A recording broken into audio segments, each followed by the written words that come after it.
It pushes, it pulls, it clings to the crinkled corners of my mind until I'm stretched, so paper thin.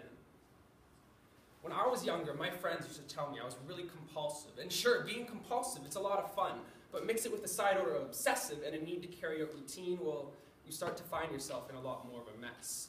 When I was younger, I used to grow attachments to inanimate objects. I was that kid that would play vet with their stuffed animals. I would build a mashed potato fortress out of the mashed potatoes at the corner of my dinner plate. And I mean, my parents thought it was pretty cute.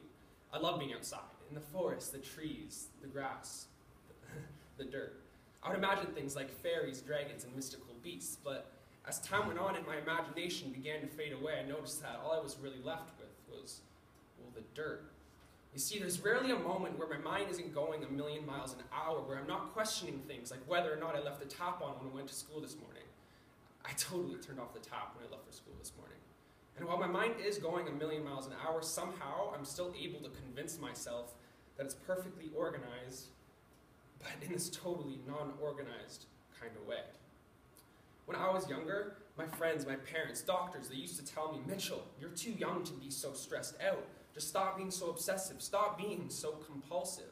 They would tell me things like, Mitchell, being so anxious, it just causes an unnecessary amount of stress, and before the age of 25, you'll be bald. But I mean, I'm okay with that. But not really the bald part, but as time's gone on and I've started to deal with this obsessive, compulsive kind of nature, I've started to really like these characteristics about myself, and they too have started to fade away alongside the other things I used to really enjoy, like the fairies, the dragons, the mystical beasts, the forests, and I don't really see the dirt anymore.